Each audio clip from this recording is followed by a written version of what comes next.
Nick Beef? Who is Nick Beef? Who's buried here? Is anybody buried here? Are they in the CIA? Are they KGB? Are they a comedian? Maybe they're, what about a DJ? Maybe they're a radio DJ. Well, that's what everybody was asking for many, many years. Who's Nick Beef? Hey, who's Nick Beef? I don't think there's anybody buried there.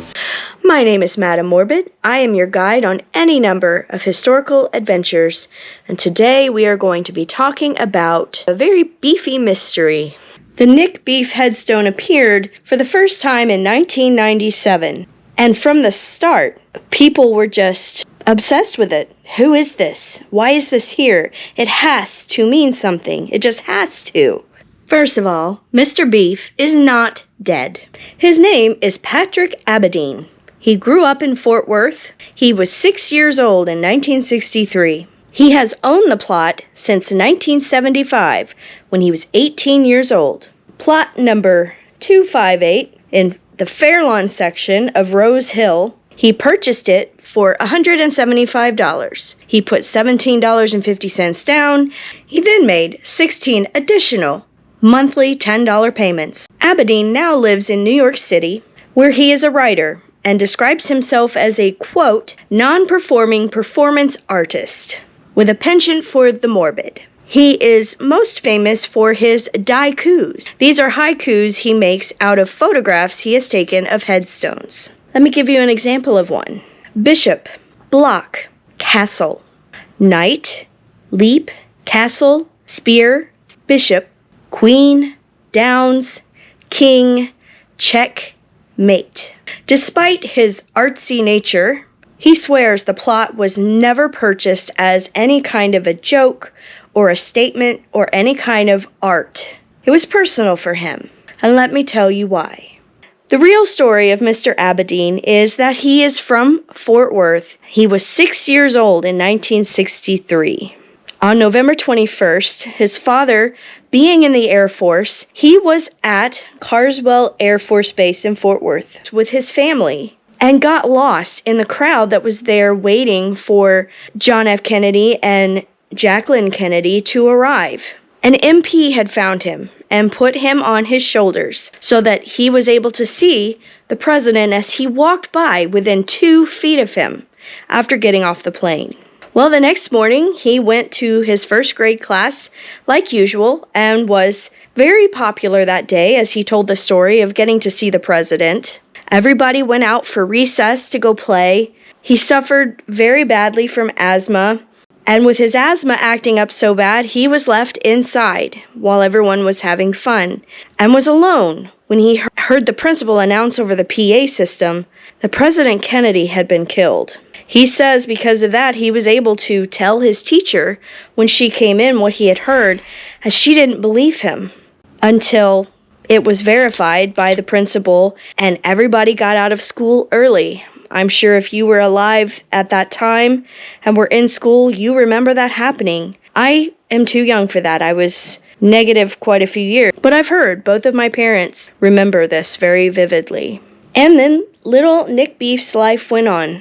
He went through some good things and bad things, as we all do. His parents got divorced. He was in a terrible car wreck when he was 10 years old. A 9-year-old friend died in that accident. And by the late 60s, he was living with his mom in Arlington, Texas. He said every week they would drive to Carswell Base for his asthma shot, and sometimes they would stop at Rose Hill on their way home. And his mother would go and she would look at Oswald's grave. She'd look at the grave and then she would come and she would tell him, "Never forget that you got to see Kennedy the night before he died." When he was 18, around 1975, he read in the newspaper that the plot beside Oswald had never been purchased by anybody. So he went to Rose Hill. He asked about it, and they said, "Oh yeah, that's available." He put down $17.50 and promised for 16 months he would pay $10 until that plot was paid off. Now, where did Nick Beef come from? You're probably wondering. Well, it was an inside joke between him and a childhood friend. About the time he bought the plot, he was on a road trip with a friend from Lubbock, Texas to Dallas, and they stopped at a bar where his friend declared himself Hash Brown. So Patrick took the name Nick Beef. They were just trying to make each other laugh. He moved to New York City, got involved in humor writing. Sometimes he wrote under the name Nick Beef. He was in a sketch comedy troupe. He worked in television, got married, had a couple kids, got divorced. And then when his mother died in 1996, he went back to Texas. And while he was staying there, he visited that little plot he owned at Rose Hill and decided, I'm going to buy a gravestone for this. He made it the exact dimensions of Oswald's. He went to the cemetery official. He wanted to protect the identity of his family, in particular his kids. So he decided to use that pseudonym he had used occasionally, his pen name.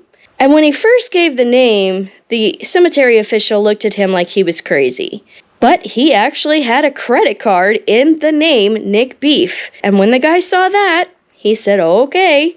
And so it was put in place. And of course, then rumors were flying, conspiracies, this must mean something. Really, it didn't. It was just a kid who had seen the president alive the final evening of his life. And it's a guy who has a weird sense of humor. He will never be buried there. He says he prefers to be cremated when his time arrives.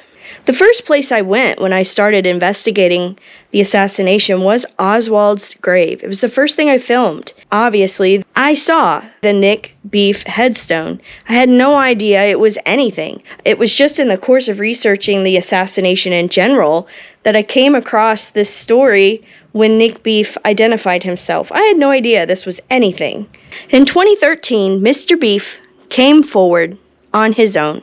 When asked why he waited so long, he said, well, I gave the conspiracists 20 years to have their fun, and now I thought I would finally reveal myself. When asked what his favorite conspiracy was, Mr. Abedin said, first of all, number one was that he was a DJ, and number two, his favorite was that he was in the KGB. And he said his main question was, what was I going to do? Was I going to be listening for Oswald to say something and report it back to the Russians? And of course it turned into a big conspiracy, because everything does. And the answer is always they were in the CIA, KGB. I get this in the comments all the time. Well, you can't trust that source. They were in the CIA. Okay. For the record, I'm in the CIA too. I'm still waiting for my CIA paycheck though. Well, that's it for this beefy episode. I hope that was a little more lighthearted than I've been doing recently. Well, we will eventually finish the story of Oswald and his terrible deeds. But in the meantime, I hope you enjoyed this more lighthearted story. And I will see you next week as we continue our historical adventures.